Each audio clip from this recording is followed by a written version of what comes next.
Baik, selamat pagi. Assalamualaikum warahmatullahi wabarakatuh. Salam sejahtera buat kita semua.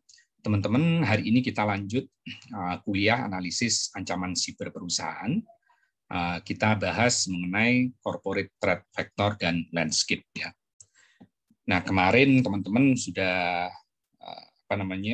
bikin update threat report dan landscape dari beberapa penyedia report ya. Nah, nanti itu jadi tugas 2 minggu berikutnya. Minggu depan kita coba lihat film bikin summary yang terkait dengan internal threat. Nah, ini materi kita kali ini ya. Kita membahas mengenai threat landscape, kemudian threat actor, kemudian threat vector, common network attack terkait dengan network ya, network attack, kemudian IT vulnerabilities and threat, kemudian TCP UDP vulnerabilities, IP services vulnerabilities, dan juga ada attack atau vulnerability. Nah, ini terkait dengan analisis threat di perusahaan ya. Nah, di threat landscape sendiri, menurut Kaspersky, ini merupakan keseluruhan potensi dari cyber threat ya, yang punya efek kepada sektor khusus, kemudian mungkin group user di periode waktu tertentu dan seterusnya. Nah, seperti yang teman-teman sudah baca di report ya, beberapa sudah masukin threat landscape di tahun 2021 terkait dengan beberapa industri. Nah, di situ nanti 2 minggu lagi teman-teman masing-masing kelompok bisa menceritakan ya, nyiapin bahan paparan supaya tim kelompok lain bisa menyimak. Nah, baik, threat landscape itu tentunya berubah ya teman-teman sesuai dengan waktunya. Kalau saat ini pandemi gitu, tentu threat landscape di masing-masing industri itu akan berubah mengikuti tren tersebut. Kalau misalnya di kesehatan berarti terkait dengan pencurian data-data terkait riset COVID dan seterusnya gitu ya. Nah, tentu ini punya impact kepada industri kesehatan gitu ya. Di industri yang lain tentu juga akan berubah sesuai dengan environment-nya. Jadi sejak tahun 2020 dengan adanya policy work from home, termasuk kita kuliah dari rumah. Nah, umumnya selain masalah kebocoran data riset virus COVID, nah karena kita banyak menggunakan perangkat-perangkat dari rumah untuk akses jaringan perkantoran atau tempat kuliah, dan kita mungkin menggunakan Zoom kayak gini, nah jenis-jenis threat-nya pun ikut menyesuaikan ya. Jadi ini terkait threat yang di remote access tool, bahkan ada juga awal-awal Zoom banyak digunakan, itu ada namanya Zoom bombing ya. Nah, ini adalah beberapa faktor yang mempengaruhi threat landscape, yaitu the emergence and discovery of vulnerabilities that provide cyber criminal with new attack and opportunities. Ya, terkait dengan environment yang berubah, tentunya misalnya Zoom dulu nggak banyak digunakan, sekarang banyak digunakan, tentu threat-nya terkait dengan Zoom juga akan ada. Kemudian rilis dari new software version dengan additional functionality-nya, kemudian ada development of new hardware platform, as well as the emergence of new approach to data processing, such as use of cloud services ya, or edge computing. Kemudian global event, such as COVID-19 pandemic ya. Ini juga mempengaruhi cara kita berinteraksi, cara kita memanfaatkan aset informasi. Nah, terkait dengan threat landscape, kalau kita lihat di tahun 2017 itu beberapa kita bisa baca laporannya, salah satunya oleh Fortinet ya teman-teman. Itu misalnya jumlah exploit itu mencapai 184 billion ya, berarti miliar exploit detection. Kemudian volume daily dari threat exploit adalah 1,8 miliar dan seterusnya. Kemudian ada banyak malware, kemudian trennya juga botnet waktu itu. Nah, selain itu tahun 2017 juga mulai ada ransom WannaCry ya dan NotPetya yang tebusannya mesti menggunakan Bitcoin. Nah, selain itu, menurut laporan Tripwire tahun 2017, ini insider threat merupakan main security threat di tahun 2017. Nah, namun belakangan ini, khusus di Indonesia, salah satu trennya adalah kebocoran data ya terkait dengan privacy. Contohnya BPJS Kesehatan dan Bukalapak waktu data-data pelanggan itu ada di dark website. Nah, terkait dengan insider attack di tahun 2017, nah nanti ini salah satu film yang mesti teman-teman tonton adalah Geostorm ya, dan juga ini apa namanya Snowden ya. Jadi ada 2 film nanti. Nah, siapa insider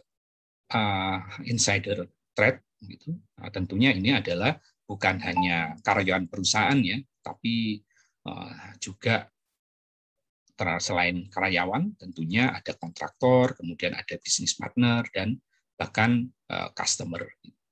Jadi ini intinya adalah siapapun yang bekerja dari dalam, punya relasi dengan perusahaan, sehingga mereka punya level akses tertentu ke perusahaan. Ini di tahun 2010 dan 2011, 2017 tadi, insider threat itu merupakan ancaman yang cukup kritikal ya, karena mereka punya akses ke level tertentu ke aset perusahaan. Bahkan di tahun 2017, Tripwire menyebut bahwa ini merupakan ancaman yang paling berat di tahun 2017.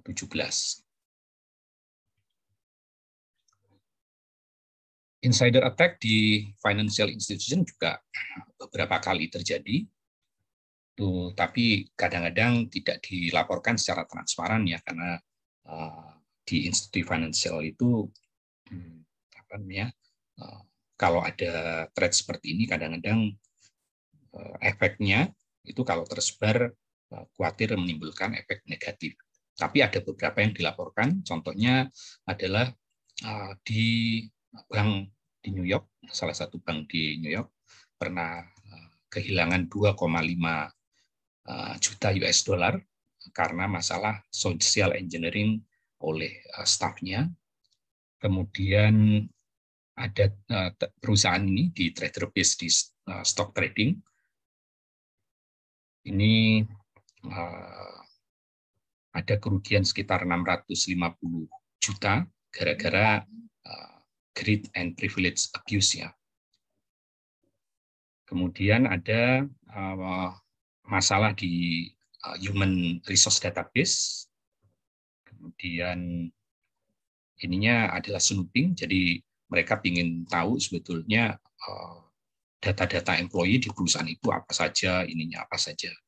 Ini terkait dengan abuse ya, untuk data harvesting, jadi ambil data-data yang sebetulnya mereka tidak perlu tahu detail. Nah, ini contoh lain insider attack di Intel Communities, itu yang salah satu yang terkenal ya, ada filmnya, jadi Edward Snowden. Nah, ini mekanismenya juga waktu itu mungkin ada data-data yang mencurigakan atau apa, cuma dia itu membocorkan data-data ini ke luar ya, exfiltration, tapi dengan karena dia karyawan di situ, sehingga dia kadang lalu lalang pengawasannya jadi kurang gitu oleh petugasnya di sini. Nah, ini secara umum anatomi dari attack yang juga bisa terjadi di perusahaan ya. tentu attacker itu melakukan survei, assessment, kemudian melakukan mungkin social engineering supaya dia punya informasi lebih banyak tentang perusahaan yang akan jadi sasarannya, melakukan reconnaissance dan lain-lain, baru mereka melakukan exploit dan penetrate. Setelah itu mereka mungkin dapat akun sebagai user ya, tapi dengan cara tertentu. Kalau ada bug gitu atau ada vulnerability di aset kita, mereka bisa mengescalate privilege dari user yang bisa masuk mungkin menjadi admin gitu ya, sehingga mereka bisa akses lebih jauh dan mereka kemudian akan maintain akses dan mungkin melakukan tindakan-tindakan lain termasuk deny services. Nah, corporate threat landscape di tahun 2021 kemarin, di minggu kemarin itu teman-teman sudah bikin beberapa summary ya dari threat report yang ada di tahun 2021. Umumnya ada efek terkait dengan pandemi ya. Nah, nanti 2 minggu lagi teman-teman coba bikin PPT-nya dari yang sudah dibikin. Kemudian kita sharing diskusi dengan kelompok lainnya. Oke, berikutnya adalah mengenai common threat actor. Ya. Jadi trend landscape-nya mungkin berubah, tapi secara umum threat aktornya masih sama ya. Mungkin orang-orangnya beda, tapi secara penyebutan umum adalah sama. Yaitu kita mengenal umumnya, kita mengenal 3 ya, white hat hacker, kemudian grey hat hacker, ada black hat hacker, tapi ada term baru yang kadang-kadang disebut sebagai blue hat hacker.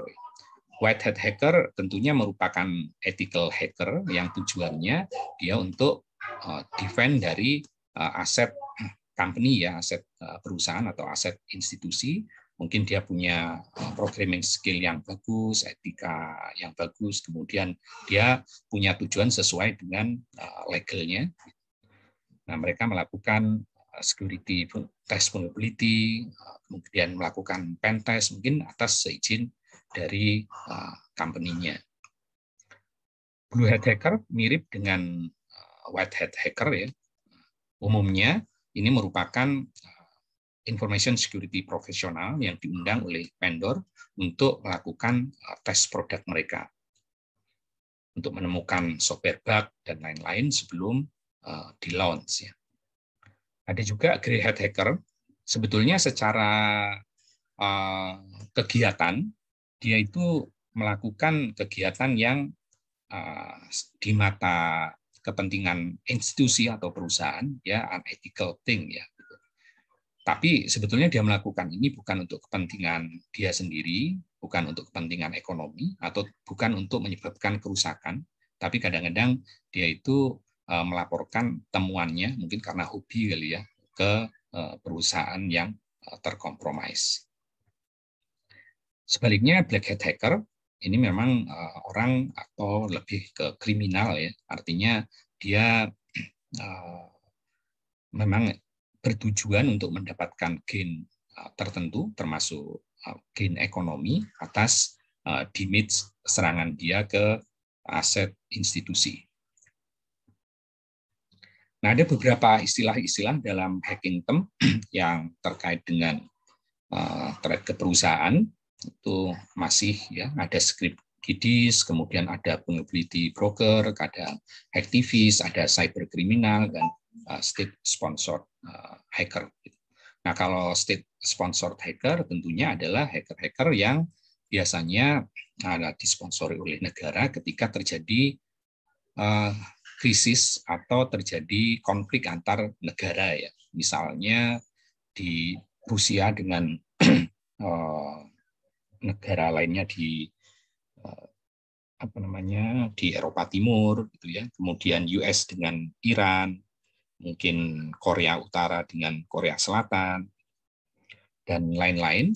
Nah, itu ancamannya bukan hanya aset-aset di negara tersebut, tapi mungkin perusahaan-perusahaan yang strategis. Nah, kalau script kiddies tentunya meskipun mereka mungkin tidak berpengalaman sebagai hacker yang menguasai tool, script, programming, tapi tool-tool yang tersedia saat ini untuk melakukan penyerangan sudah cukup maju ya, sehingga tidak perlu pengetahuan teknikal yang dalam untuk melakukan serangan yang sifatnya memiliki daya rusak yang tinggi gitu.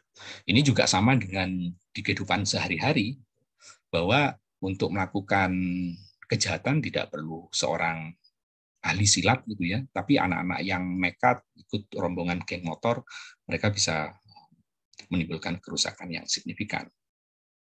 Nah, sementara kalau hacktivis ini adalah sebuah kelompok hacker yang tujuannya adalah mereka memprotes ya, memprotes baik perusahaan government maupun memprotes kebijakan perusahaan yang mereka protes. Misalnya mereka merubah website perusahaan, ditempelin message yang mereka protes. Kemudian kalau cyberkriminal tentunya ini merupakan black hat hacker yang tujuannya untuk mendapatkan gain, terutama ekonomi ya.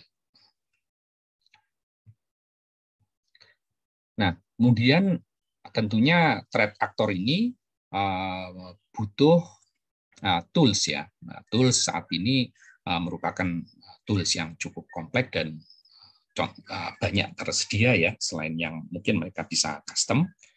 Itu teman-teman bisa lihat tools yang ada di Kali Linux gitu, atau tools-tools lainnya.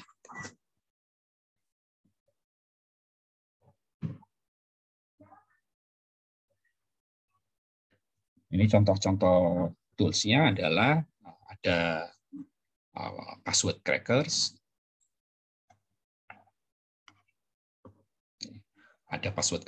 kemudian ada wireless hacking tools, kemudian ada network scanning and hacking tools, kemudian ada packet crafting tools, packet sniffer. Ya. Nah, di password crackers tentunya kalau teman-teman akses komputer atau akses device yang terkait dengan sistem gitu. Nah, ini kita kan menggunakan user login ya, password. Nah, passwordnya disimpan dalam bentuk hash ya. Nah, hash-nya tentunya kita bisa crack ya dengan cara tertentu kalau hash-nya merupakan hash kata-kata yang simple gitu. Atau kata-kata yang ada di Word ini tentu ada rainbow table gitu ya, atau dictionary table, dan mereka sudah nyimpen sehingga kalau kita menggunakan hash tools atau hash cracking tools, kita bisa menemukan password yang digunakan. Ini beberapa contoh password cracking tools, itu mulai dari OPH Crack, kemudian Loop Crack, Hydra, Rainbow Crack, Medusa, dan mungkin termasuk juga John Ripper. Kemudian untuk wireless hacking tool, karena Wi-Fi banyak digunakan saat ini, terutama untuk akses komputer ya, pad, bahkan handphone gitu. Kalau yang 4G GSM mungkin nggak terlalu banyak toolsnya, tapi kalau yang wireless Wi-Fi banyak toolsnya. Contohnya Aircrack NG, Kismet, in SS Cider, ya, Kismet, Fireship, dan Vstumbler. Kemudian network scanning, di mana kita bisa melakukan scan network, kemudian melihat topografi jaringan, itu banyak tersedia. Yang banyak digunakan contohnya adalah Nmap ya, dan juga ada scanning tools yang lain. Packet crafting, di mana kita bisa melakukan spoofing IP, spoofing TCP UDP, spoofing MAC address. Kita bisa mengenerate paket yang nggak harus berkorelasi dengan IP komputer kita. Contohnya adalah hubbing, Skype, socket, atau bahkan ada 8pad kalau nggak salah ya. Kita bisa mengenerate paket sesuai dengan keinginan customer kita. Selain itu, kita tentunya juga punya paket sniffer, bisa melihat dan memonitor lalu lintas data yang ada di jaringan. Contohnya yang banyak digunakan adalah Wireshark ya. Dikembangkan dari TCP/DAM, Selain itu ada Ethercap, kemudian ada Paros, dan lain-lain. Nah, ada juga tools yang terkait dengan rootkit detector. Ini biasanya untuk mendeteksi adanya rootkit yang terinstall di komputer kita. Kemudian ada fuzzer untuk ngetes melihat vulnerability dari website. Jadi inputnya kan ada banyak ya. Nah, kita bisa tes dengan fuzzer. Ini bisa digunakan oleh developer, tapi bisa digunakan juga oleh attacker untuk melihat vulnerability dari aplikasi web yang kita kembangkan. Contohnya adalah Skipwiz, kemudian Wapiti, dan W3AF. Selain itu ada juga forensic tools, sehingga kita bisa melihat ya adanya jejak-jejak yang ada di komputer. Biasanya digunakan oleh white hat hacker untuk melihat evidence. Ini contohnya adalah Slutkit, Helix, Maltego, Encase, dan lain-lain. Kemudian untuk debugger digunakan oleh pengembang, tapi bisa juga digunakan oleh attacker. Kemudian ada hacking operating system. Jadi satu paket memang sudah ada tools untuk melakukan hacking. Contohnya adalah Kali Linux dan Bedbug Linux. Ya. Kemudian ada juga encryption tool yang mungkin bisa digunakan oleh pelaku ransomware. Ini atau dilakukan juga oleh white hacker ya untuk tujuan yang lebih baik. Nah, contohnya VeraCrypt, kemudian Cipherset, OpenSSL, Tor, ini aplikasi website yang secure, kemudian ada OpenVPN, Xtunnel, dan lain-lain. Kemudian ada tool juga terkait dengan vulnerability exploitation. Jadi dengan tools ini, kalau kita punya informasi yang didapat dari hasil scanning atau hasil ngecek informasi lebih lanjut tentang data lewat reconnaissance, tentunya kalau informasi tersebut kemudian di-compare dengan DB exploit dan bisa menemukan celahnya, nah kita bisa melakukan eksploitasi, bisa take over sebuah sistem yang punya kelemahan tersebut menggunakan Metasploit ya. Yang ini biasanya ada juga di Kali Linux. Kemudian ada juga SQL Map untuk melihat peta database yang digunakan oleh sebuah website, atau menggunakan Social Engineering Toolkit (SET) untuk mendevelop mimik website tapi yang rogue website ya, sehingga user bisa masuk ke situ, kemudian mungkin mendownload file yang isi filenya sebetulnya itu merupakan malware. Kemudian ada vulnerability scanner yang powerful, contohnya adalah OpenVAS, Mesos ya, sehingga kita bisa men-scan vulnerability dari server, kemudian mungkin dari perangkat lainnya, termasuk criticality dari vulnerability yang didapatkan.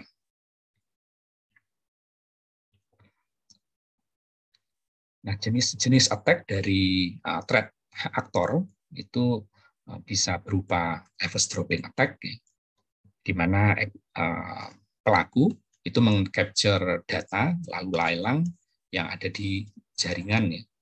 Kemudian mungkin attack-nya berupa data modification attack, karena dia meng-capture datanya, kemudian atau melakukan modifikasi terhadap data tersebut.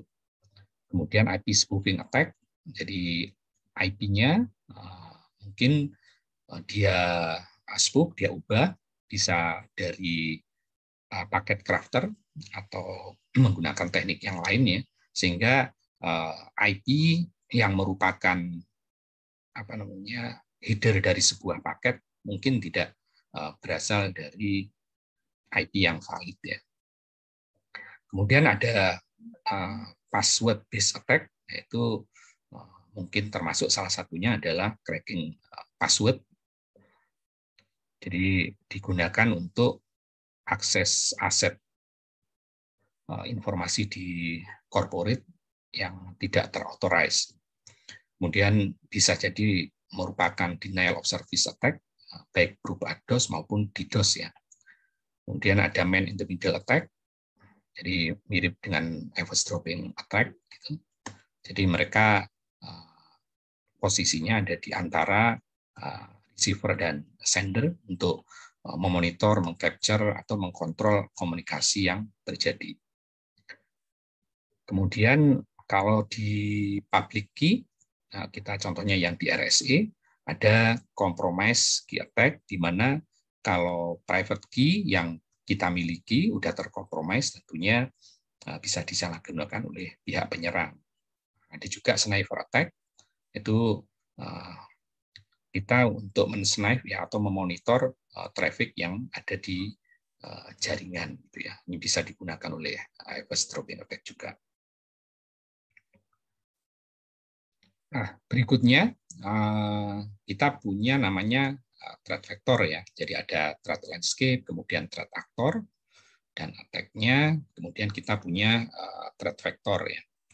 Nah, threat vector ini merupakan cara ya atau path di mana cyberkriminal ini akhirnya akan punya akses ke aset cyber dari perusahaan yang umumnya lewat 6 cara ya, 6 cara utama.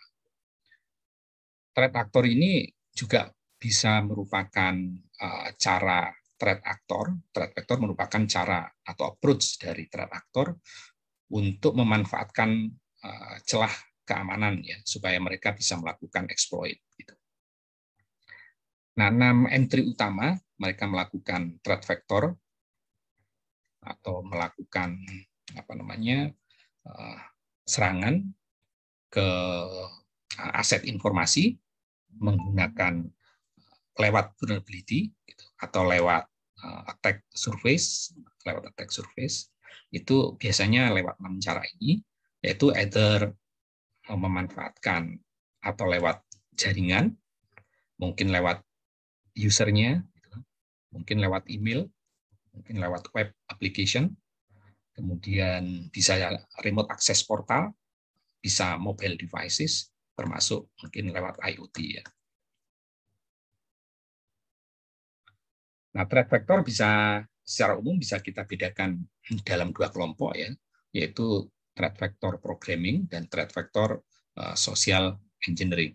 Ini beberapa contohnya threat vector di programming, virus, kemudian trojan, malware atau ransomware, kemudian lewat makro, pop-up, bogus email attachment atau web link, drive-by download, mungkin rootkit, SQL injection, unpatched vulnerabilities, kemudian brute force atau cracking password, DOS atau DDoS, dan juga bisa misconfigure cloud services. Contohnya di Google Cloud, mungkin di Amazon Web Service, dan lain-lain. Nah, sementara kalau threat vector yang terkait dengan social engineering bisa berupa instant message, kemudian text message, chat room message, mungkin poor password protection ya. Ada phishing, ada baiting, ada spoofing, kemudian ada cyber squatting, kemudian ada man in the middle atau session hijacking, ada credential reuse, kemudian ada domain shadowing atau hijacking, ada malvertising, mungkin employee yang menggerutu ya, disgruntled employee.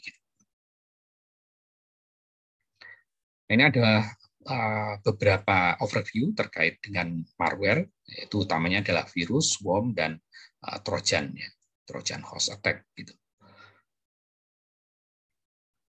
Nah, virus dan trojan host, virus ini merupakan malware yang bisa menyebar ya, tapi butuh action dari orang untuk melakukan penyebaran di komputer, misalnya dengan running program tertentu, gitu, yang sebetulnya itu merupakan program yang dibikin oleh attacker.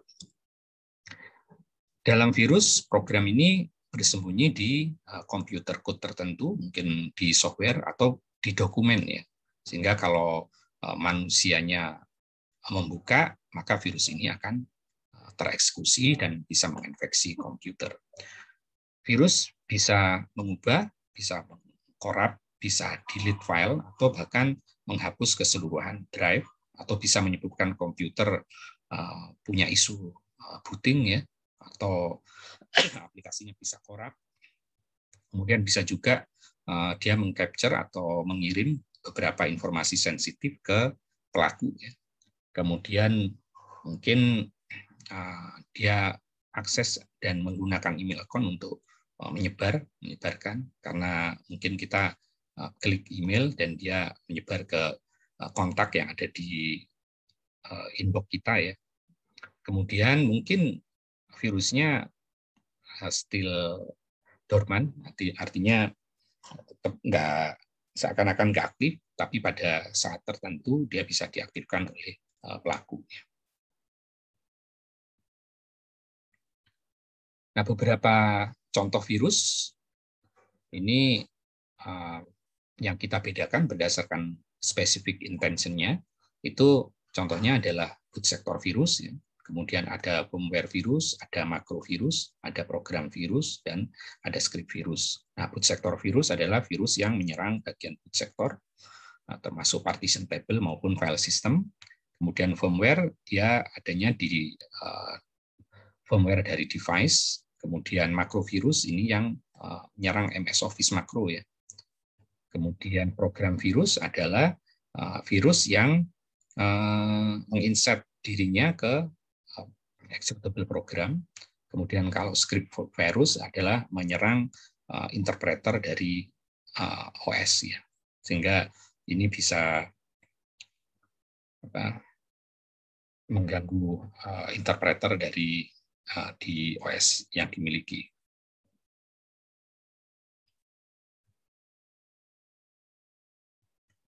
Kemudian kalau Trojan horse, nah ini adalah jenis malware yang digunakan oleh attacker dengan cara dia seakan-akan memberikan sesuatu yang berguna ya, tapi sebetulnya program atau sesuatu aplikasi ini mengandung malicious code yang umumnya bisa membuka backdoor dari sistem kita. Nah, terkait dengan jenis-jenis Trojan virus, Trojan horse, ini ada yang bisa untuk membuka backdoor sehingga threat actor bisa punya read-out access terhadap aset informasi di corporate ya. Bisa data sending, artinya mereka mengirim data-data sensitif seperti mungkin password, kemudian hasil riset dan seterusnya. Kemudian ada yang sifatnya destruktif, jadi memang membuat file terdelete atau korup. Kemudian mungkin berfungsi untuk proxy, sehingga device kita itu bisa digunakan oleh attacker untuk melakukan sesuatu yang sifatnya ilegal. Mungkin FTP ya, sehingga Trojan horse mengenable yang tidak kita authorize untuk FTP. Kemudian mungkin security software disabler, sehingga kalau Trojan horse ini kita klik, maka antivirus yang ada di komputer kita atau bahkan firewall atau host IDS itu menjadi tidak berfungsi. Kemudian ada DOS, Trojan Horse Slow, yang membuat komputer kita atau network kita berjalan lambat. Mungkin juga keylogger, sehingga aktivitas kita mengetik itu akhirnya bisa mereka tangkap dan dikirim ke attacker. Nah, beberapa jenis malware lainnya itu adalah adware, kemudian ada ransomware, ada rootkit, ada spyware, ada worm. Gitu. Nah, adware ini adalah merupakan tipe malware yang tiba-tiba bisa membuka ad itu tanpa kita inginkan ya. Jadi buka klik cepat gitu ya, membuka browser. Gitu. Nah, kalau ransomware ini merupakan jenis malware yang mengenkrip file, sebagian file atau keseluruhan drive, sehingga kita tidak bisa membuka file tersebut dan perlu tebusan ya supaya bisa dibuka Contohnya menggunakan tebusannya Bitcoin. Tapi umumnya jenis ransomware ini di perusahaan sudah bisa diantisipasi karena umumnya perusahaan melakukan regular backup. Sehingga kalau file utamanya korup karena tidak bisa dibuka karena serangan ransomware, kita bisa menggunakan backup-nya. Nah, sayangnya tentu proses melakukan backup, kemudian mungkin yang terbackup itu kan nggak 100% ya, pasti butuh waktu ya, dan ini tentunya merugikan perusahaan. Kemudian kalau ransomware terkait malware terkait rootkit ini adalah digunakan oleh pelaku atau threat actor untuk punya akses ke root level dari komputer. Nah, kalau spyware tujuannya untuk melihat memata-matai kita sedang aktivitas apa ya. Kemudian ini bisa berupa ancamannya bisa rendah, tapi bisa juga merupakan yang impact-nya tinggi ya kalau yang di spy itu adalah financial information. Nah, sementara kalau worm beda aja dengan virus, worm ini bisa melakukan self-replication karena worm ini merupakan program itu sendiri ya. Jadi bisa mereplikasi dirinya tanpa bantuan atau nunggu klik membuka aplikasi dari orang. Kemudian ada juga bot software ya atau software robot, botnet yang dikontrol oleh kriminal sehingga komputer kita bisa digunakan untuk melakukan tindak kejahatan lainnya. Pada saat tertentu di komputer ini bisa menjadi clone atau zombie dari controller botnet.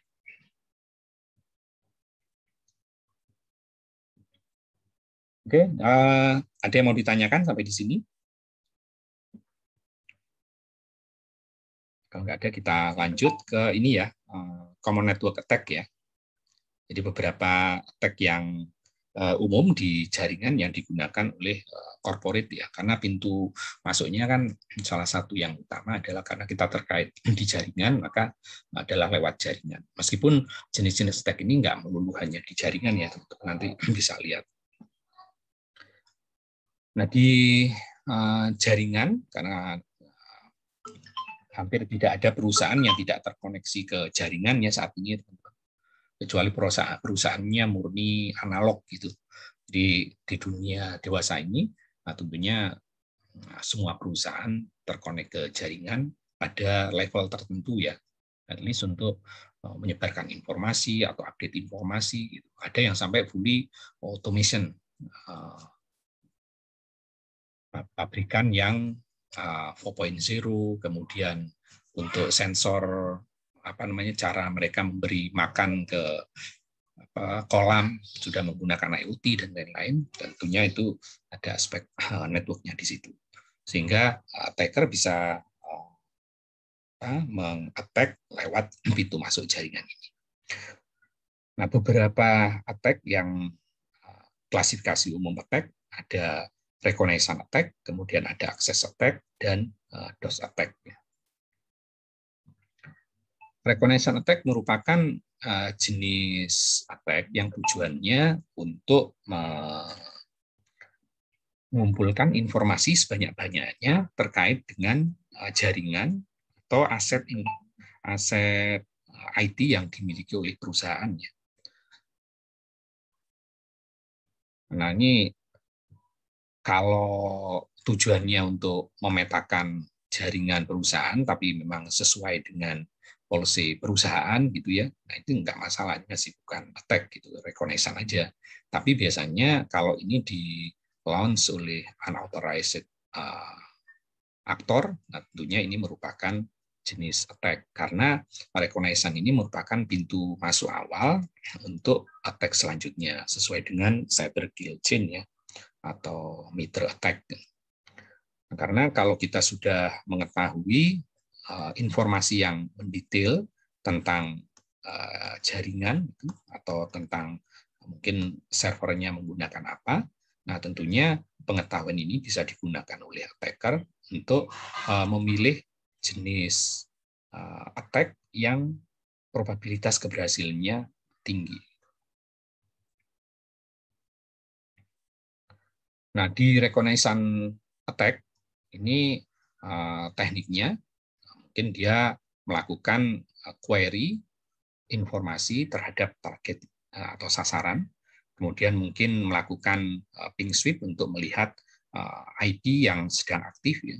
Kemudian mungkin melakukan port scan menggunakan Nmap atau yang lain, gitu, untuk melihat port apa saja yang aktif, dan juga lebih detailnya resource-nya menggunakan firmware apa, kemudian patch-nya apa. Nah, setelah itu, setelah melakukan port scanning, dia melakukan vulnerability scanner untuk dapat informasi vulnerability pada aset, gitu ya. Dia bisa tetap menggunakan Nmap juga bisa, tapi bisa menggunakan tools yang lebih informatif, ya, seperti Nessus, Saint, atau OpenVAS.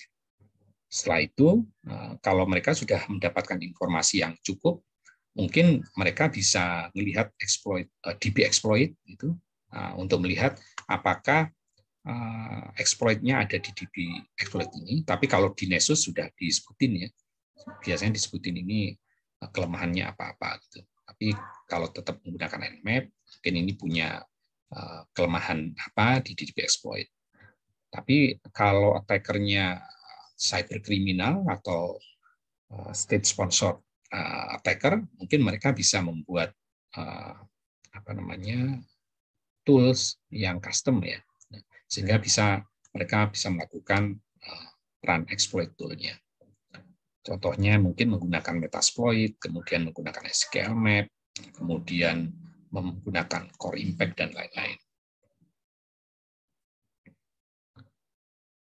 Nah, kemudian selain reconnaissance, tentunya mereka tidak berhenti hanya mendapatkan informasi, ya. Tentunya mereka ingin punya akses ke aset informasi yang dimiliki oleh perusahaan. Nah, access attack ini tentunya mengeksploit dari vulnerability yang diketahui yang dimiliki oleh aset informasi yang ada di perusahaan, baik kelemahan itu di masalah authentication service, mungkin FTP service, atau di web service-nya, ya. Tentunya ini untuk mendapatkan akses masuk ke aset kita, ya, termasuk untuk ke web account, mungkin ke database, atau ke sensitive information yang lain. Di access attack ini, threat actor itu bisa meretrieve data, mungkin akses, kemudian melakukan eskalasi privilege, ya, yang semula mungkin dia masuk lewat user biasa, kemudian dia mengeskalasi usernya menjadi administrator, sehingga dia punya gain akses yang lebih tinggi terhadap aset informasi yang dimiliki oleh perusahaan. Nah, beberapa attack biasanya yang supaya akses attack ini sukses, mungkin mereka melakukan password attack, ya. Kemudian mereka melakukan spoofing attack. Di password attack, mereka coba mencari password dari user yang ditemukan di situ, mungkin menggunakan brute force attack maupun menggunakan cracking tool yang lain. Nah, di spoofing attack, mereka supaya tidak ketahuan dari mana, mereka biasanya ada juga yang melakukan spoofing informasi si attacker ini, ya. Nah, beberapa jenis access attack yang lain bisa juga berupa trust exploitation, kemudian ada port redirection, ada min in the middle attack, kemudian ada buffer overflow attack. Nah, selain itu beberapa jenis attack yang umum, bukan hanya di network, ya, tapi untuk mendapatkan akses ke aset informasi yang lain atau pintu yang lain, itu adalah social engineering attack, ya. Nah, ini kenapa ini bisa terjadi, karena umumnya kita people ingin membantu, ya, tapi pada attacker itu dimanfaatkan untuk sebagai pintu masuk untuk serangan berikutnya. Ini ada beberapa jenis attack social engineering yang umumnya bisa terjadi menimpa aset informasi kita, itu adalah pretexting, kemudian ada phishing, spear phishing, mungkin ada walling, kemudian ada spam, kemudian something for something, ada baiting, ada impersonation, ada tailgating, ada shoulder surfing, dan ada dumpster diving. Pretexting adalah threat actor, dia berpura-pura butuh informasi, mungkin butuh ini ya, financial data yang perlu dikonfirm hanya dengan cara si korban itu memberikan identitas tertentu, gitu ya, deteksi. Nah, kalau phishing berarti threat actor mengirim fraudulent email yang seakan-akan itu dari sumber yang legitimate, padahal isinya adalah link mungkin yang berisi malware atau berupa attachment dokumen PDF yang sebetulnya dokumen PDF atau aplikasi itu merupakan malware. Jika sasaran phishing umum, gitu, siapapun bisa menerima, tapi kalau emailnya ditujukan ke orang tertentu, yang tertentu targeted, kita sebut sebagai spear phishing. Nah, kalau yang targetednya ini merupakan CEO atau orang yang sangat penting, VIP, itu disebut sebagai walling. Nah, kemudian spam ini merupakan junk email yang mungkin berisi link yang membahayakan atau isinya malware. Kemudian kalau something for something, berarti threat actor itu seakan-akan dia memberikan gift ya, padahal gift-nya itu adalah mungkin malware. Memberikan gift untuk dapat sesuatu, atau dia memberikan gift ingin dapat informasi. Kemudian kalau baiting berarti umpan ya, bisa jadi threat actor itu meninggalkan sesuatu yang isinya malware, mungkin berupa flash ditaruh di pintu masuk sehingga korban seakan-akan menemukan ini merupakan barang yang bermanfaat, padahal ketika dicolokin ke laptop mereka ini merupakan malware, dan malware ini membuat laptop korban menjadi bot gitu ya, dan menjadi proxy untuk akses ke server perusahaan. Bisa juga impersonating, berarti threat actor ngaku sebagai seseorang yang punya otoritas gitu, nah untuk mendapatkan trust dari korban. Tailgating, berarti orang yang masuk ke fasilitas perusahaan, tapi yang ikut di belakang dari orang yang punya otoritas gitu ya. Kan sering pintunya dibuka, kemudian ada orang di belakangnya ikut buru-buru, seakan-akan itu bagian dari orang yang punya otoritas untuk masuk ke fasilitas data center misalnya. Shoulder surfing berarti kayak kita di ATM ya. Kalau kita di ATM sekarang kan standarnya ATM di kerangkeng gini ya. Dulu terbuka sehingga mungkin orang atau attacker yang agak jauh dari kita, dia pakai mungkin binokular gitu, atau pas di belakang kita dia melihat apa yang diketikkan di sini. Dumpster diving tentunya threat actor yang mencari informasi di tempat-tempat trash ya, atau pembuangan ya, tempat sampah itu untuk mendapatkan dokumen confidential yang nggak sempat dihancurkan. Kemudian ada juga jenis social engineering yang disebut sebagai watering hole attack. Jadi kayak ini di padang pasir, ya kan? Di padang pasir semua hewan-hewan ngumpul di tempat sumber mata air ya, apalagi kalau udah mulai kering. Nah, di sumber mata air ini biasanya udah banyak buaya ya. Nah, sama dengan kehidupan di dunia cyber, attacker melihat bahwa ini ada website yang banyak dikunjungi oleh orang-orang termasuk targetnya, sehingga dia mempoison ini dulu atau menargetkan website ini, dikasih mungkin file yang bisa di-download sehingga orang yang download file ini tidak sengaja dia mendownload file yang sudah ada malware-nya, sehingga ketika dia membuka, korban sudah terinfeksi dengan malware. Ini salah satu skenario yang bisa dilakukan oleh attacker untuk dapat akses ke aset informasi yang dimiliki oleh corporate. Ya. Ini attacker misalnya, dia naruh sesuatu di area yang mungkin website gitu ya, yang netral gitu. Kemudian korban dia dikirimi email, bisa phishing, bisa spear phishing, bisa walling, dan dia sengaja nggak membuka dan akses klik website yang seakan-akan legitimate, kemudian masuk ke sini, dan dari sini attacker punya akses kredensial ke korban ya. Mereka melakukan eskalasi user sehingga mungkin dia bisa akses server perusahaan itu atau database perusahaan, dan data-datanya bisa diambil oleh attacker. Nah, kenapa social engineering bisa bekerja? Karena pada dasarnya manusia ini pada level tertentu mengikuti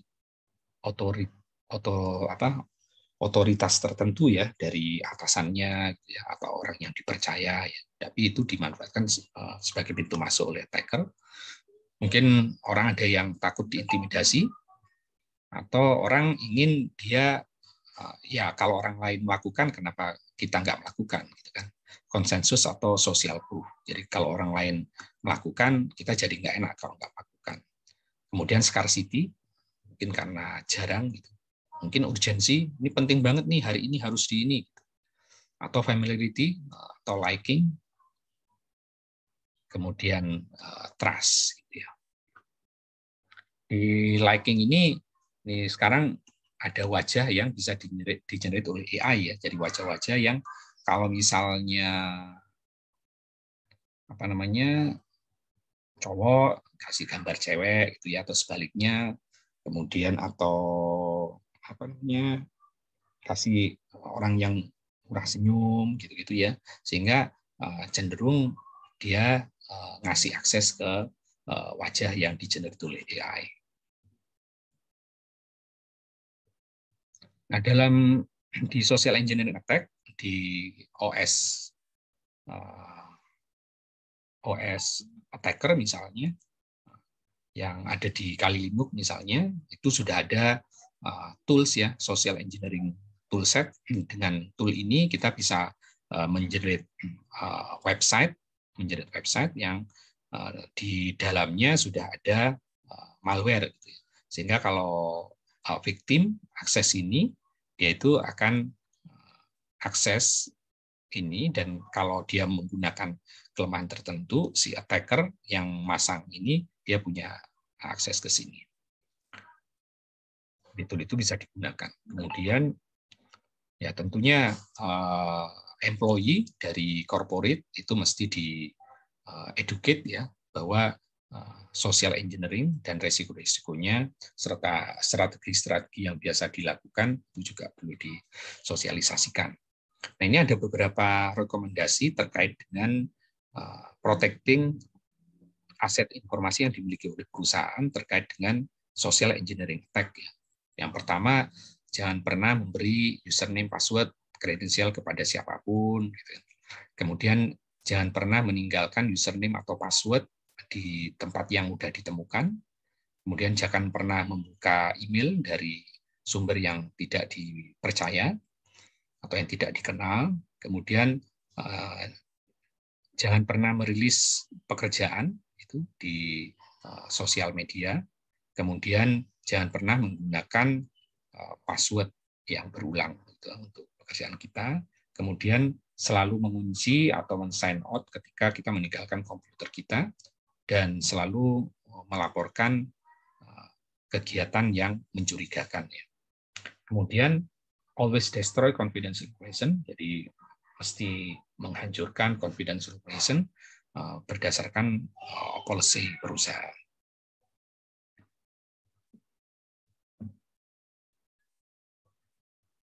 Common attack yang lain adalah DOS ya, yang tujuannya ini menyebabkan dari tujuan cyber security CIA, dia itu mengancam yang availability-nya ya, sehingga orang yang punya otoritas atau punya hak untuk mengakses aset informasi menjadi tidak bisa akses. Ini dengan cara overwhelming quantity of traffic, mungkin traffic-nya dibikin sedemikian banyak sehingga kita menjadi lambat ya, tidak bisa akses server atau malicious form paket sehingga server yang kita miliki tidak bisa responsif terhadap request kita.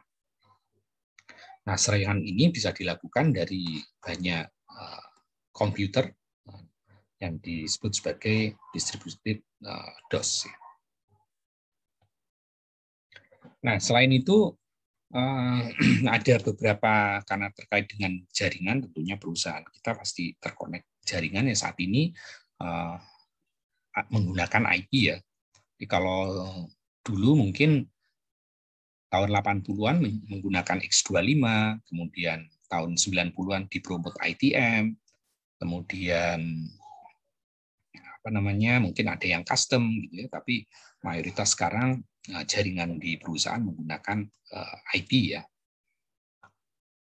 Tapi sekarang mulai juga IoT device-nya dengan gateway mungkin menggunakan protokol yang lain, tapi gateway ke ini tetap IP.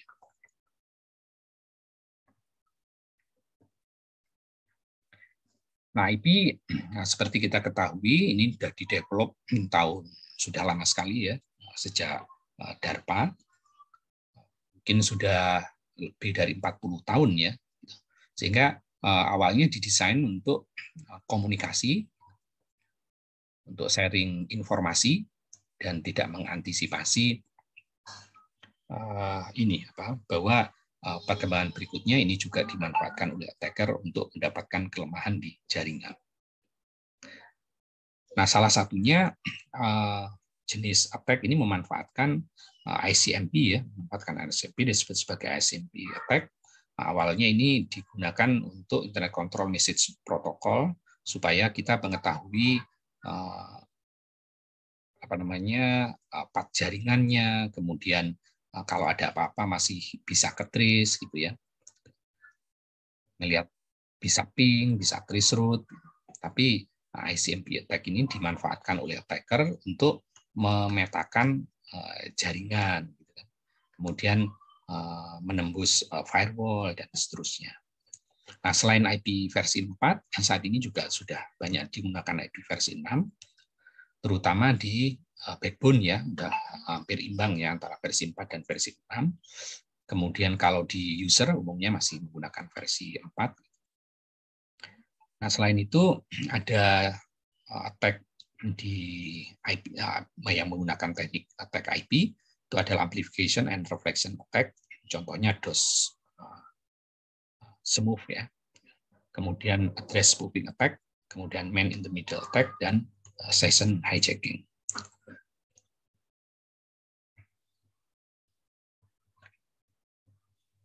Jadi ketika attacker memanfaatkan ICMP untuk melakukan attack, dia bisa melakukan fingerprinting ya untuk melihat OS yang digunakan di server.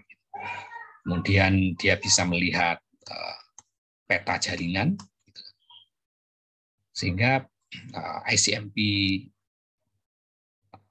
protokol itu untuk di router atau di switch kalau memang tidak digunakan ya ini dikasih akses list tertentu, sehingga ini hanya dimanfaatkan sesuai kepentingannya tapi tidak dimanfaatkan oleh attacker yang dari luar. Ini ada beberapa ICMP message yang bisa digunakan oleh hacker ya. Contohnya adalah ICMP echo request dan echo replay. Ini digunakan untuk memverifikasi host ya. ya pada saat mapping ya, atau pada saat reconnaissance, atau bisa digunakan juga untuk DOS attack. Kemudian ada ICMP unreachable, ini digunakan untuk melakukan network reconnaissance dan scanning attack. Kemudian ICMP mass replay untuk melakukan mapping internal IP network. Kemudian ICMP redirect digunakan untuk mengirim traffic ke device yang terkompromi. Kemudian ada ICMP router discovery, ini digunakan untuk menginjek rute yang nggak benar gitu ke dalam routing table dari korban. Ya. Ini contoh teknik amplification and reflection attack yang memanfaatkan ICMP untuk melakukan serangan yang disebut sebagai serangan DOS ya, distributed denial of service, yang hanya dilakukan oleh satu threat actor, tapi memanfaatkan amplification and reflection attack. Jadi si threat actor mungkin dia mengirim ICMP request beberapa kali, tapi IP-nya sebetulnya IP bukan IP-nya attacker, tapi IP korban. Sehingga ketika router menerima dan di broadcast ke semua komputer ada di jaringan ini, mungkin bisa sampai 250, semuanya replaynya ke korban, sehingga korban menjadi sibuk untuk merespon ini, sehingga ininya menjadi lambat. Kemudian ada juga address spoofing attack, ya, sehingga attacker bisa meng-create paket yang IP address-nya udah disalahin ya, tadi termasuk the spoofing. Ada non-blind spoofing, ada blind spoofing. Kalau non-blind spoofing berarti threat actor tidak perlu non-blind spoofing, dia melihat traffic yang terjadi ya antara host dan target. Tapi yang blind spoofing, dia tidak perlu tahu traffic antara host dan targetnya. Nah, address spoofing ini selain IP spoofing juga MAC address spoofing, ya. Sehingga dia bisa mengubah MAC address yang ada di ARP table. Nah, selain itu, selain di level MAC address dan IP, di jaringan perusahaan juga ada vulnerability di TCP dan UDP ya, di port TCP dan UDP. Nah, pada dasarnya ketika TCP dibangun ini murni untuk mendapatkan komunikasi yang reliable ya, antar dua host, sehingga mereka bikin ada control bit, yaitu ada ORG, ada ACK, ada push, ada reset, ada sync, dan ada fin. Nah, ketika dua device berkomunikasi antara sender dan receiver, sebaliknya untuk mendapatkan service yang reliable, kemudian ada flow controlnya dan stateful, maka ketika setup pertama kali, connection-nya itu menggunakan three-way handshake ya, sehingga requester katakan ini klien, ini server, dia mengirim paket yang kontrol sync-nya diaktifkan ke receiver, katakan dengan sekuen random tertentu, kebetulan di sini 100, sehingga server akan membalas dengan mengirim paket yang meng-acknowledge paket ini ya, dengan kontrolnya diaktifkan sync dan ACK ke sini.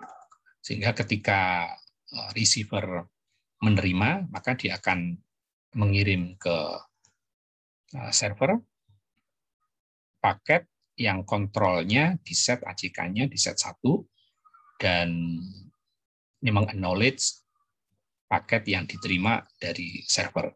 Sekuennya urutan dari sekuen sebelumnya. Dengan cara ini maka three-way handshake terjadi, tapi ini dimanfaatkan oleh attacker untuk membuka namanya half sync ya, digunakan untuk flat attack gitu. Ini jenis DOS juga, gitu ya.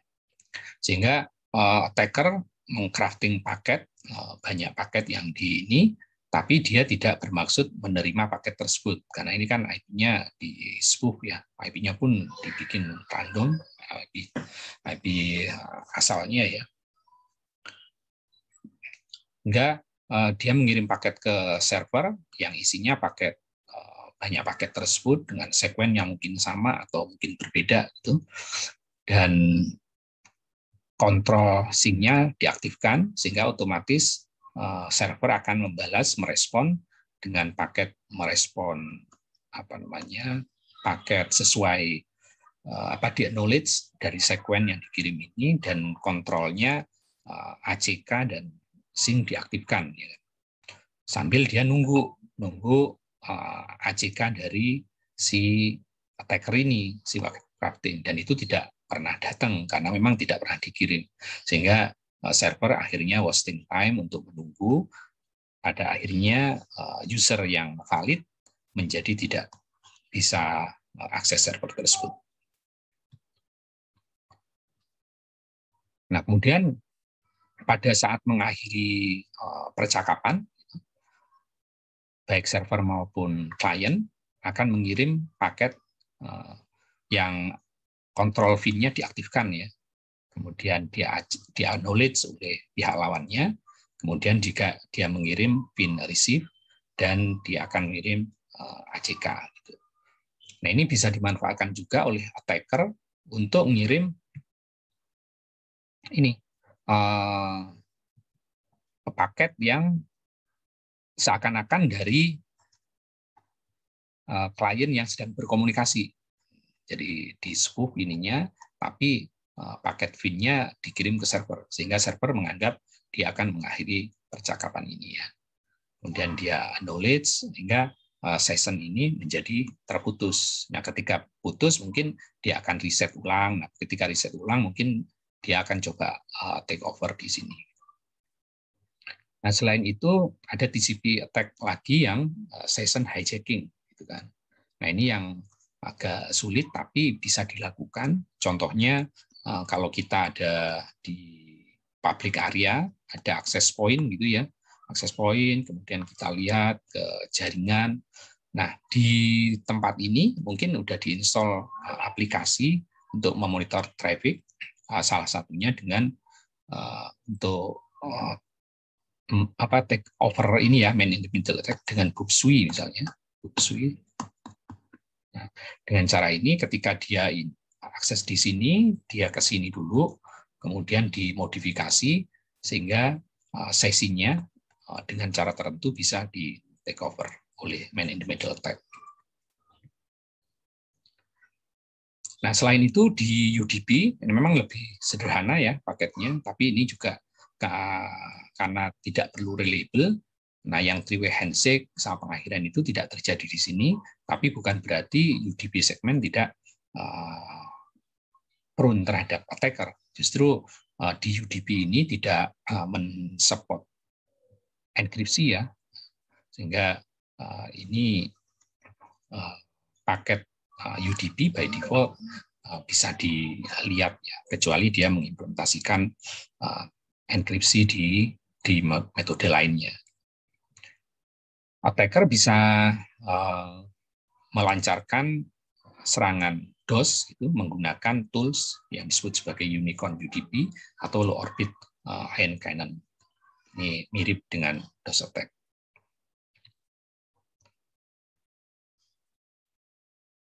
Nah, selain itu, selain di port, kemudian di IP, di MAC address, pintu masuk bagi attacker itu merupakan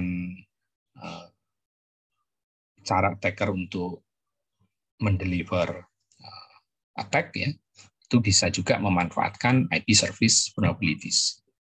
Di IP service vulnerabilities ini contohnya ketika pertama kali IP vulnerabilities ya, ketika pertama kali komputer aktif di mau berkomunikasi dengan komputer lain dalam satu hop itu atau ke hop yang lain, Nah, tentunya dia harus tahu MAC address dari next hop-nya ya, atau MAC address dari tujuannya.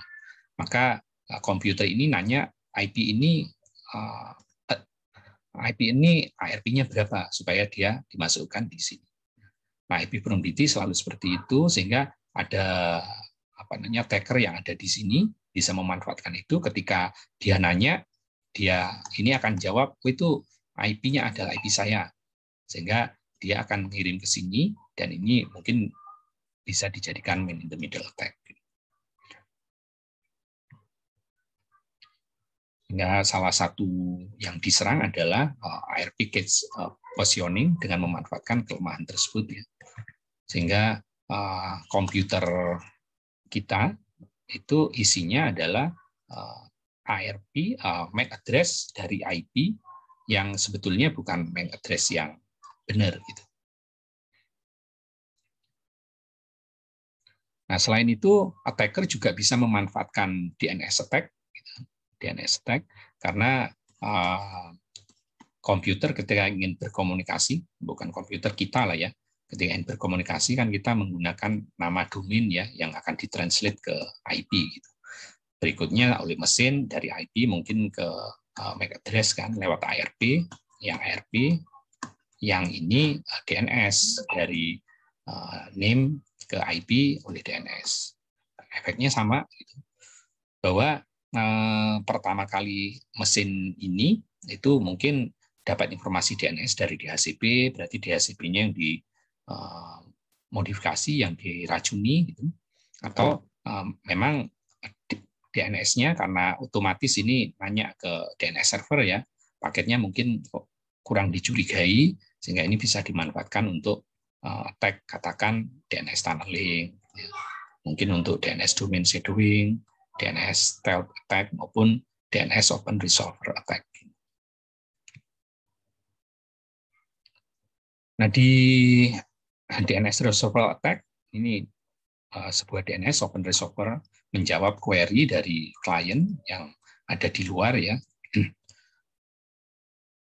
Ini beberapa vulnerability yang terkait dengan DNS resolver vulnerabilities adalah DNS cache positioning attack, kemudian DNS amplification and interpolation attack, dan juga DNS resource utilization attack. Di DNS cache positioning berarti threat actor mengirim DNS information yang salah ya, atau di record dari DNS-nya diisi record name yang bukan sebenarnya. Kemudian kalau di DNS amplification and reflection berarti DNS open resolver ini digunakan untuk DOS dan DDoS attack. Kemudian kalau DNS resource utilization attack berarti DOS attack ini menghabiskan resource dari DNS open resolver ya. Nah, selain itu, agar attacker tidak ketahuan dia menyerang dari mana, dia menggunakan jenis attack yang disebut sebagai DNS stealth, sehingga dia mengubah IP dari sumbernya ya, dari tempat dia menyerang yang disebut sebagai fast flag dan double IP flag. Nah, di fast flag berarti threat actor menggunakan teknik untuk menyembunyikan malware, phishing malware untuk deliver site di yang sumbernya itu dengan cara mengubah quick changing network dari DNS host yang terkompromi. Nah, sementara yang di double IP flag yang dilakukan bukan hanya mengubah IP-nya, gitu, tapi juga mengubah name-nya.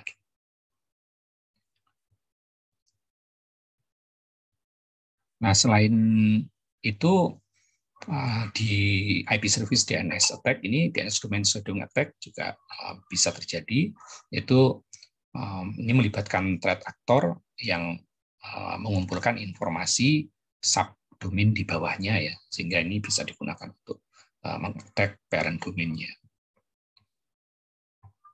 Selain itu, juga bisa terjadi DNS tunnel, di mana attacker ini mengirim, mestinya kan request ke DNS itu hanya informasi domain ya, dan dia akan mentranslate ke IP.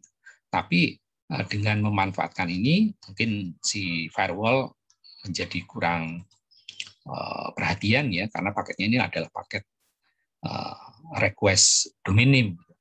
Nah, padahal di balik domain name, katakan cisco.com, nah ini kan bisa disisipin dengan informasi yang sebetulnya ini merupakan subdomain, tapi ini diisi informasi, yang informasi itu akan dipecah-pecah dan kemudian akan dijadikan satu di sini, dan ketika dijadikan satu ini mungkin merupakan malware. Nah, selain itu, service yang diserang bisa jadi adalah DHCP ya. DHCP karena pada saat klien hidup pertama kali di IP versi 4, dia minta informasi mungkin IP gateway, IP-nya, kemudian DNS-nya ke DHCP server. Ini broadcast, kemudian dia jawab, dikasih informasi ini, kemudian diterima dan close ya. Tapi karena ini broadcast, si attacker bisa bikin DHCP server bagus gitu ya. Yang kedua yang selalu jawab request, sehingga ketika request-nya ini udah dijawab, tentunya si server tidak akan menjawab karena jawabannya adalah unicast. Nah, ketika DHCP yang dari attacker ini menjawab, tentunya mungkin IP address-nya dibikin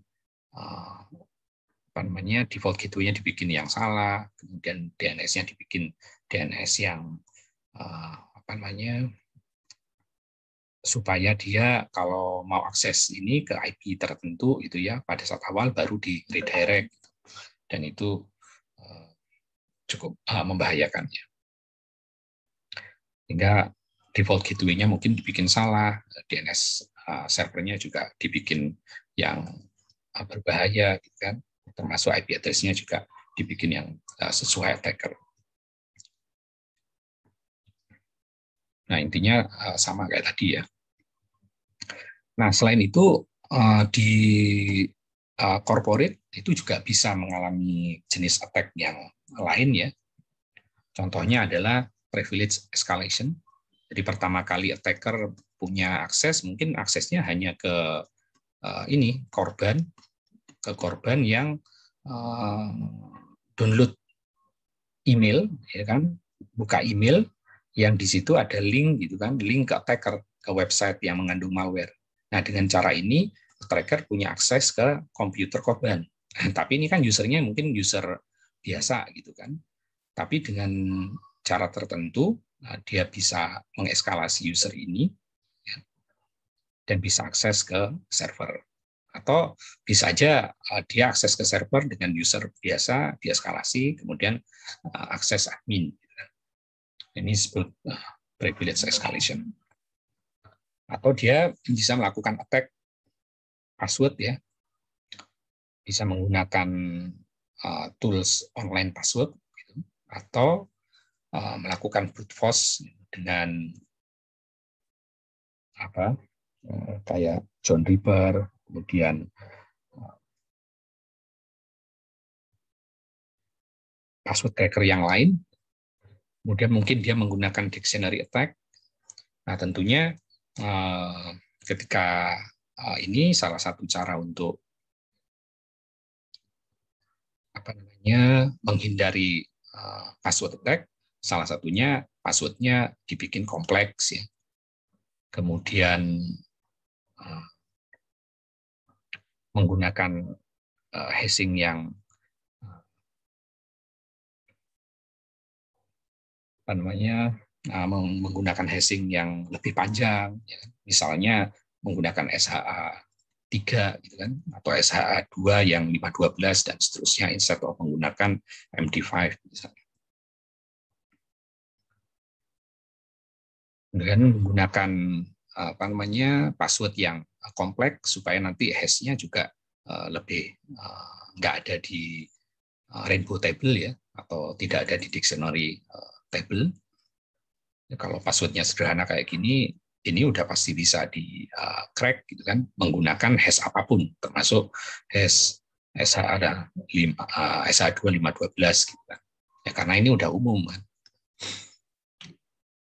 Ada teknik juga untuk beberapa metode komunikasi antar device, contohnya yang menggunakan LAN Manager LM atau NTLM. Nah, mereka menggunakan hash gitu, dari passwordnya. Jadi yang dikirim ke sini adalah hashnya, sehingga attacker kalau sudah mendapatkan hashnya bisa menggunakan pass ini instead of menggunakan passwordnya ya, karena mereka langsung bisa akses device tersebut. Nah, untuk menghindari itu kita at least menggunakan NTLM versi 2 ya. Nah, password attack yang lain kenapa bisa efektif? Ya karena kalau passwordnya pendek, password disimpan dalam bentuk hash, hashnya katakan yang 128 gitu kan. Karena 2 × 128 tentunya jumlah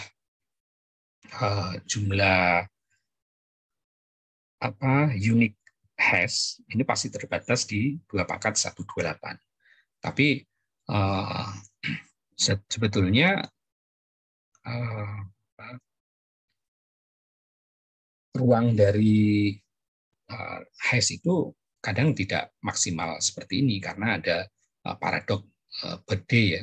Jadi ada birthday attack, kemudian ada hash collision. Nah, tentunya kita perlu menggunakan strong hashing ya. Tapi di birthday paradok ini itu kalau kita mau mencari orang yang punya kelahiran yang sama di kelas kita, itu butuh berapa orang sih? Atau mau mencari orang yang punya tanggal lahir yang sama di satu kelas, berarti satu kelasnya itu butuh berapa orang? Nah, gitu-gitu itu merupakan birthday paradox gitu. Nah, itu bisa terjadi juga di password attack ini. Nah, selain itu karena password di sistem itu disimpan dalam bentuk hash-nya, berarti hash-nya itu udah tertentu ya, jadi ada tabel tertentu yang bisa dimanfaatkan oleh attacker. Mereka bisa menggunakan password cracking atau hash cracking yang udah menyimpan tabel dari kata-kata umum yang digunakan. Itu dictionary attack. Tapi kalau yang kata-kata nggak umum itu pun sudah ditabelin. Jadi kalau kata-katanya ini itu adalah hash-nya adalah ini. Itu yang disebut sebagai rainbow table attack. Nah, supaya ini bisa nggak efektif, maka setiap nyimpen meskipun kata-katanya sama dikasih garam gitu ya, dikasih salting. Ya sebetulnya yang dihash itu bukan kata-kata ini gitu, tapi sebetulnya sesuatu yang udah dikasih random salting. Nah, common attack yang lain adalah replay, kemudian mungkin typo squatting, URL hijacking, kemudian click checking. Replay berarti ini bertujuan untuk mereplay, untuk mengimpersonate klien ya. Jadi seakan-akan dia merupakan klien yang legitimate, padahal enggak. So, countermeasure-nya biasanya menggunakan time sequence dan ada sequence number. Kemudian kalau typo squatting berarti korban itu diarahkan ke website yang seakan-akan legitimate tapi ada kesalahan ya, kayak BCA dulu ya. Ada klik bca.com, K-nya ganti C, jelik BCA gitu ya. Jelik BCA. Karena kadang-kadang kalau kita buru-buru nggak aware. Kemudian ada click checking, berarti trick user jadi memanipulasi korban agar dia mengklik sesuatu yang lain. Click checking, jadi ada dia klik apa gitu, padahal dia mengklik sesuatu link ke malware. Kemudian ada session hijacking, tadi udah dijelaskan. Ini bisa di session kita bisa di hijack gitu ya. Tools yang digunakan misalnya menggunakan Booksui. Ada domain hijacking, berarti attacker mengubah dari domain name. Kemudian ada man in the browser attack, biasanya menggunakan proxy Trojan horse. Kemudian ada driver manipulation, ada skimming, refactoring gitu ya. Jadi cut yang digesek di edisi gitu kan, itu bisa jadi pintu masuk.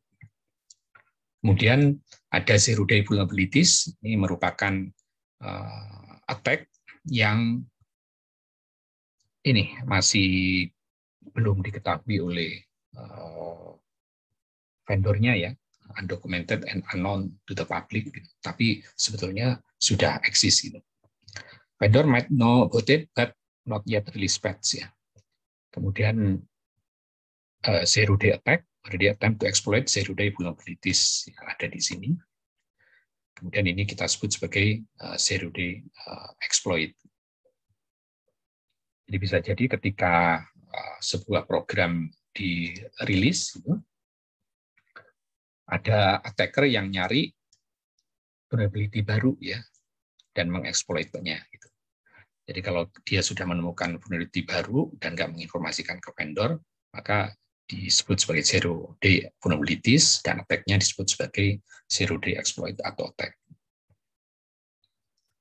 Kemudian ada vulnerabilities juga yang memanfaatkan memori buffer karena setiap program itu punya domain memori ya teman-teman.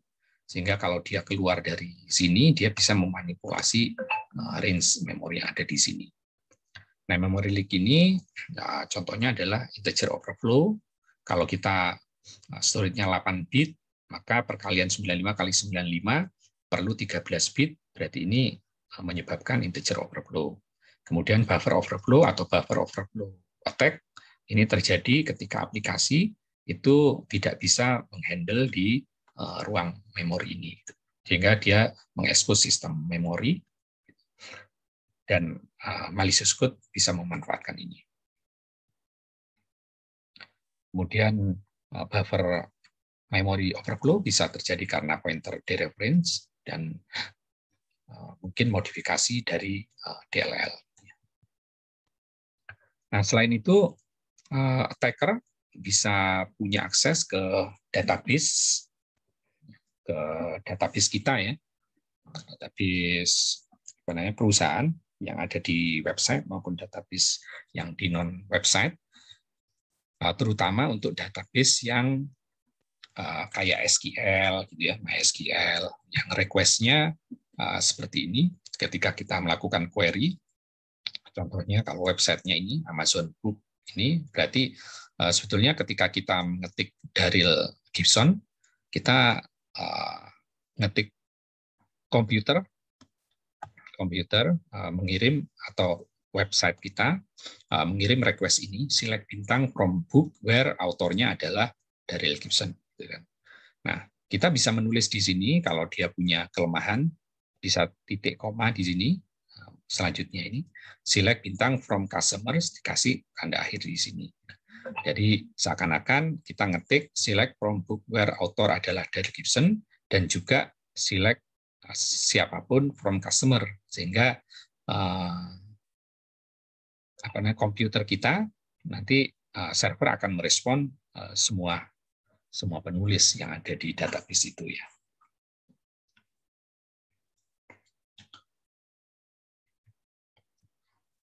Kemudian contohnya kalau select from customer where name adalah Homer Simpson menggunakan SQL injection, kita bisa where name-nya menggunakan kosong kemudian atau satu sama dengan satu.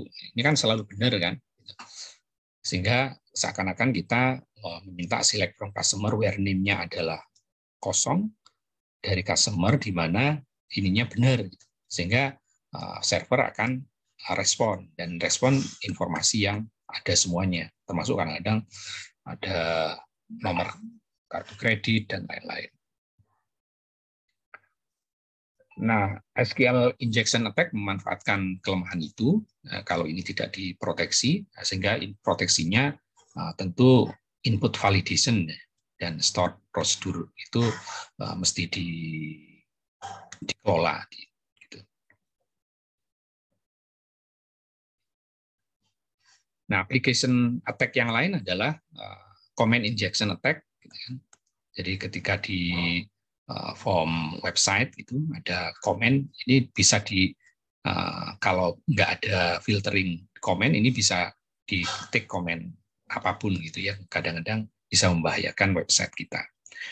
Atau untuk cross-site scripting maupun cross-site request forgery.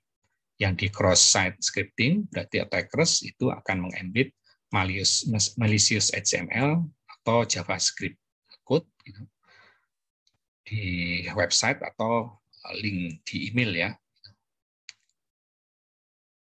Nah, sehingga tentu si developer website ini perlu memfilter input validation di sini. Sementara kalau cross-site request forgery ini bisa menyebabkan user untuk melakukan action yang di website ya tanpa sepengetahuan mereka, karena ini oleh link cross-site forgery ya. Nah, ini bisa digunakan oleh attacker untuk mungkin mengambil cookies atau ambil password yang digunakan oleh korban. Nah, ini referensi yang digunakan, dan untuk kuliah mengenai corporate threat vector dan landscape, saya kira sampai di sini ya. Nah, minggu depan teman-teman, ya berarti minggu ini ya, tapi di ini minggu depan itu coba melihat film Snowden dan juga apa tadi itu. Nah, itu per kelompok ya, supaya masing-masing lihat 2 film itu, tapi dibikin summary yang terkait dengan internal threat actor. Nah, kemudian 2 minggu lagi teman-teman bikin paparan, mungkin disesuaikan aja dengan ini, nggak usah terlalu banyak gitu. Nanti biar kita sharing mengenai threat landscape di tahun 2021 yang sudah teman-teman bahas di tugas sebelumnya ya. Oke, baik, sampai